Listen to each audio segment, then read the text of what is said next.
그때 마리아는 무덤 밖에 서서 울고 있었다. 그렇게 울면서 무덤 쪽으로 몸을 굽혀 들여다보니 하얀 옷을 입은 두 천사가 앉아 있었다. 한 천사는 예수님의 시신이 놓였던 자리 머리맡에, 다른 천사는 발치에 있었다. 그들이 마리아에게 여인아, 왜 우느냐 하고 묻자 마리아가 그들에게 대답하였다. 누가 저의 주님을 꺼내갔습니다. 어디에 모셨는지 모르겠습니다. 이렇게 말하고 나서 뒤로 돌아선 마리아는 예수님께서 서 계신 것을 보았다. 그러나 예수님이신 줄은 몰랐다. 예수님께서 마리아에게 여인아, 왜 우느냐, 누구를 찾느냐 하고 물으셨다. 마리아는 그분을 정원지기로 생각하고 선생님께서 그분을 옮겨가셨으면 어디에 모셨는지 저에게 말씀해 주십시오. 제가 모셔가겠습니다 하고 말하였다. 예수님께서 마리아야 하고 부르셨다. 마리아는 돌아서서 히브리 말로 라쁘니 하고 불렀다. 이는 스승님이라는 뜻이다. 예수님께서 마리아에게 말씀하셨다. 내가 아직 아버지께 올라가지 않았으니 나를 더 이상 붙들지 마라. 내 형제들에게 가서 나는 내 아버지시며 너희의 아버지신 분, 내 하느님이시며 너희의 하느님이신 분께 올라간다 하고 전하여라. 마리아 막달레나는 제자들에게 가서 제가 주님을 배웠습니다 하면서 예수님께서 자기에게 하신 이 말씀을 전하였다. 주님의 말씀입니다.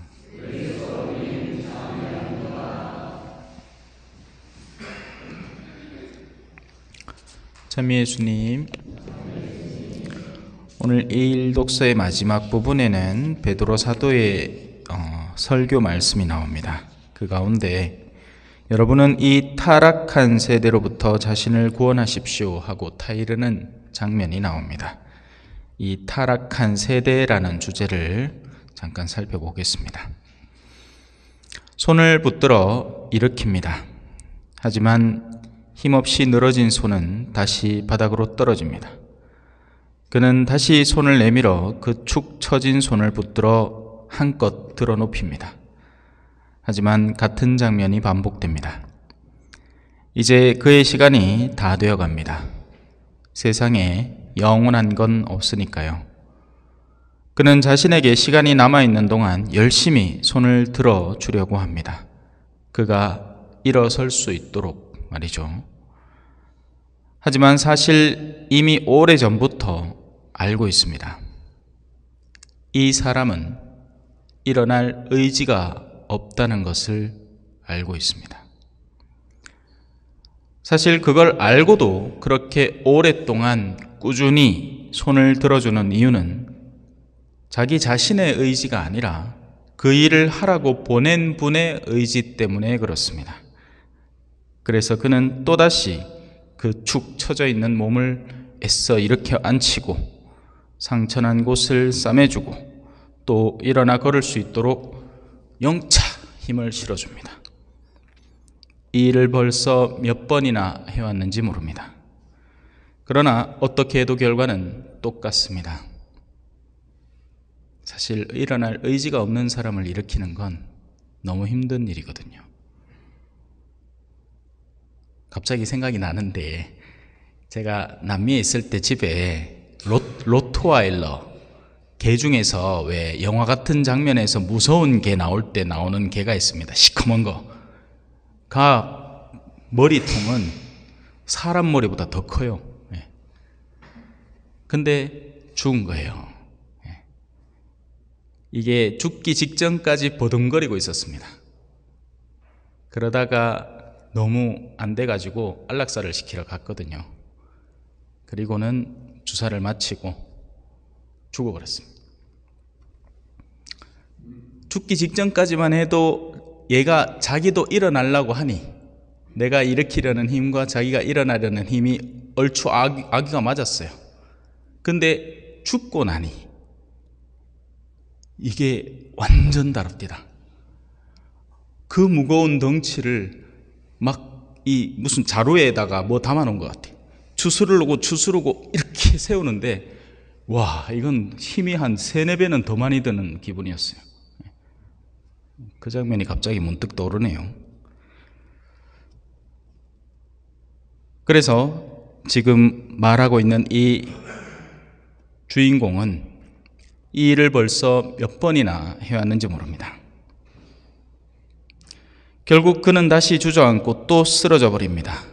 심지어 먼지가 푹푹 날리는 그 흙바닥 속에서 자신은 이 상태가 편하니 제발 그냥 그대로 두시오라고 합니다. 그만 일으켜도 된다. 나는 이게 편하다. 이미 이 먼지통이 익숙해졌고 이 먼지의 향기와 이 그냥 풀풀 나는 먼지가 나에게는 이제 일상이 되었으니 굳이 안 일으켜도 된다. 그냥 두시라. 뭐 한다고 그 쇼를 합니까? 어차피 일으켜도 또 쓰러질 게 뻔한데 왜 일으키냐 말이죠. 예수님을 못 박은 건 로마 병사들이었습니다. 하지만 예수님을 사형장으로 끌고 간 건 유대인들이었습니다. 동족, 하느님을 안다고 자신하는 민족. 유대인들은 살인자였고 구세주를 필요로 하지 않았습니다. 그들은 그저 자신들을 구원할 왕이 필요했을 뿐입니다. 압제당하고 있는 로마에서나 꺼내줄 왕. 지금의 이 난리북새통인 정치 상태에서 우리를 구해줄 누군가. 이 폭망한 경제 상황과 출생률 제로의 상태에서 뭔가 획기적인 안을 개발을 해서 우리나라 사람들을 완전히 새로운 선진국의 대열로 이끌어줄 경제의 신, 뭐 이런 사람들 기다리지 구세주 기다리지 않습니다. 뭐 한다고 기다립니까? 애시당초 관심이 없는데. 그래서 실제로 예수님조차도 그들은 왕으로 삼으려고 했습니다. 기억나는 장면이 있죠, 그죠? 예. 예수님이 좀 치유 좀 하니까 이제 사람들이 몰려와가지고 예수님을 모셔다가 왕으로 섬기려고 합니다. 그러자 한밤중에 예수님이 도망가 버리죠. 새벽에 아직 동이 트기 시작할 때 다른 마을로 가자. 이 마을은 됐다. 사람들에게 충분한 체험이 선물되었고 그들이 원한다면 그 체험들을 바탕으로 얼마든지 구원을 찾아올 것이다. 아님 말고 다른 곳으로 가자. 내가 아직 할 일이 많다. 유대인들이 예수님을 찾았던 건 그분이 가르치시는 가르침의 핵심적인 내용 때문이 아니라 그분이 갖고 있는 여러 가지 능력들 때문이었습니다.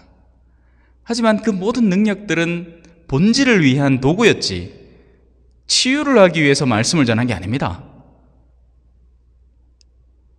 이걸 사람들이 잘 모르더라고요. 교회는 무엇 때문에 있습니까? 병원 운영하려고? 학교 운영하려고? 수도회는 뭐 때문에 있어요? 예수님 때문에 있습니다. 구원의 메시지 때문에 있습니다. 그걸 하려다 보니 가난한 마을에 사람들이 아파서 성당을 못 나오니까 그때는 치유가 필요했고 교육이 필요했습니다. 그래서 학교도 세우고 병원도 세우고 그래 먼저 배워라. 말귀를 배우고 성경 말씀 배우자. 그래 먼저 치유되라. 몸 고치고 성당 나오자. 근데 이게 주객이 바뀌어가지고 주객이 완전히 바뀌어버렸어. 지금은 병원 돈 벌라고 학교를 통해서 학교에서 사회 정부 지원금 이거 어떻게든 좀 받아보려고 가톨릭적인 내용을 도로 빼고 앉았습니다.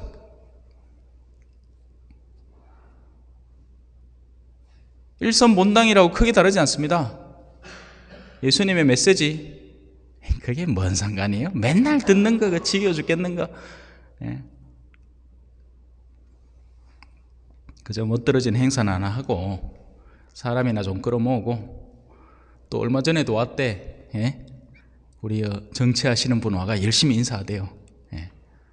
행사가 있는 곳에는 언제나, 그죠? 먹을거리가 있는 곳에는 언제나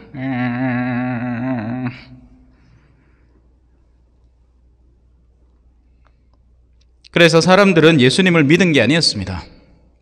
믿지 않았습니다. 믿었다면 예수님을 죽이지 않았겠죠.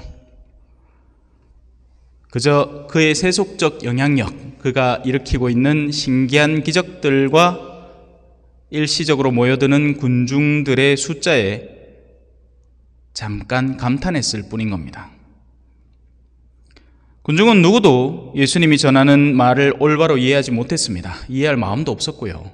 그저 내 자식 밥이나 잘 먹이고 그냥 큰 어려움 없이 세상 살아가면 그게 축복이라고 생각하고 사는 겁니다.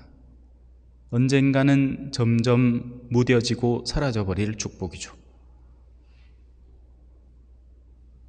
그래서 결국 그들은 예수님을 못 박아버렸습니다.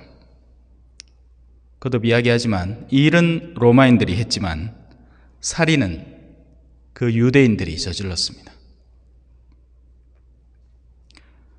베드로는 유다인들에게 이 말을 전합니다.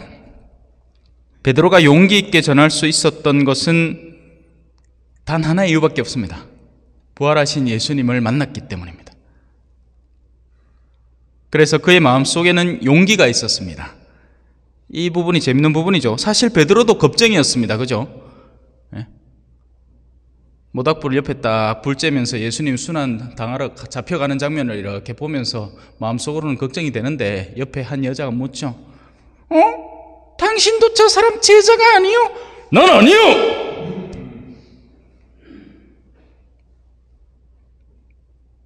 저 사람도 경상도 사람이고 당신도 경상도 출신 아이라 관계네! 갈릴레아 지역은 특이한 방언이 있어서 그 지역 사람의 방언을 베드로가 쓰고 있었고 그 여인이 보기에는 저 사람도 갈릴레아 출신이고 당신도 갈릴레아 말을 쓰는데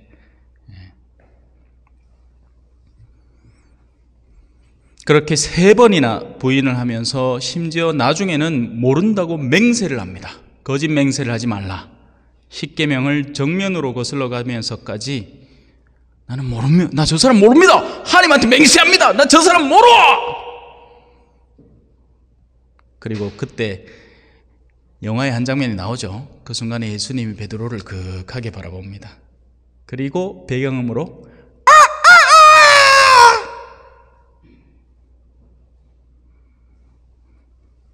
근데 그랬던 그 겁쟁이 베드로가 이제는 달라져 버렸습니다. 죽이겠다는 협박에 나는 주님처럼 죽을 수 없다면서 거꾸로 매달려 죽습니다. 그래서 사도들을 표현하는 여러 가지 상징물들이 있거든요. 뭐 어떤 사도는 도끼, 뭐 어떤 사도는 한데 베드로 사도는 자기를 상징하는 상징물이 뭔지 아세요? 거꾸로 매달아 놓은 십자가입니다.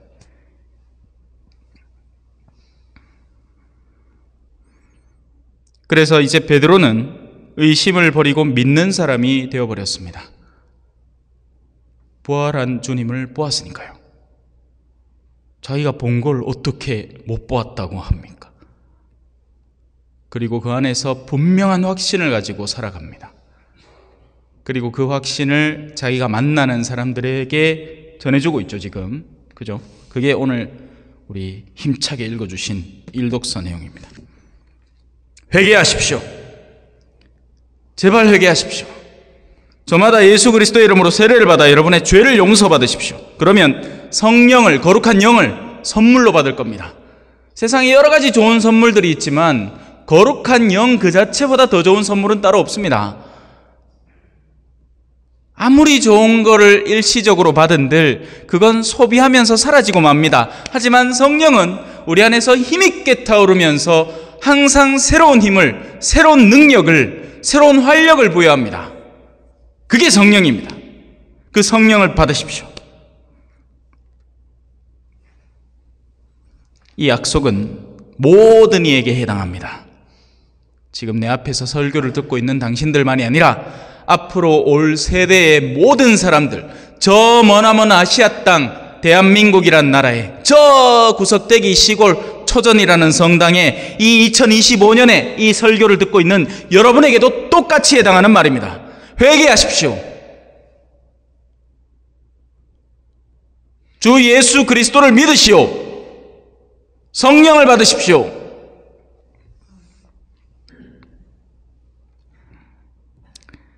베드로는 더 이상 죽음이 두렵지 않습니다. 오히려 자신이 이미 약속받은 그 상급, 자기가 보고 듣고 만져보고 함께 식사를 나눈 주님과의 그 약속 속에 들어있는 영원한 생명을 잃을까 조급합니다. 다른 건 겁나지 않습니다. 죽어도 됩니다. 구원 대열에서 멀어질까 겁이 나지 다른 게 겁나는 건 아닙니다. 생명을 잃을 수도 있고, 뭐 생명 밑에 다른 거 잃어봐야 뭐겠습니까? 뭐 재산을 잃을 수 있겠죠. 명예를 실추할 수 있겠죠. 그렇게 됐습니다. 사실 베드로는 로마에서 사형당했죠. 예수님 뭐만큼은 아니지만 역시나 군중들에게 삿대질 당했을 것이고 비난받았을 것이고, 저 예수쟁이 죽여버려라, 침도 뱉고 가래침 막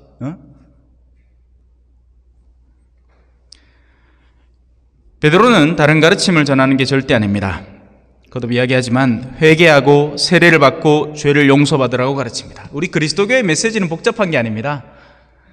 저는 교리를 오랫동안 복잡하게 가르치긴 했지만 원래 교리의 핵심은 복잡한 게 아닙니다. 회개하시오. 하느님을 바라보시고 세례 받고 그리고 성령을 받으십시오. 죄를 용서받으십시오. 죄가 있던 사람이 죄를 용서받으면 얼마나 기쁜지 모릅니다. 실제 그 용서의 체험 속에서 마음이 얼마나 부풀어 오르고 기쁨으로 가득 찬지 모릅니다. 제대로 고백을 안 하니까 그렇지. 전부 다 찌지부리하이 막 청소 똥 닦고 뒤 안 닦은 똥 싸고 뒤 안 닦은 맨키로 그렇게 사이끼네 마음이 찌지부리하지. 뭐 내가 제대로 막 준비도 안 하고 막 고해도 대충 하고 막 그 하이끼네 내가 이걸 고해를 한 건지 만 건지 뭐 사실 뭐 결심도 없고 아까 지은 죄 방금 지은 죄 또 지을 작정이고, 사람 만나면 누구 험담하고 뒷담화하고 뭐 욕하고 누구 여전히 미워하고 뭐 하나도 마음이 안 바뀌었는데 회개가 됐습니까? 안 됐지. 그러니 죄가 용서돼요? 안 되지. 회개를 해야 뭐 용서를 받을 거 아닙니까?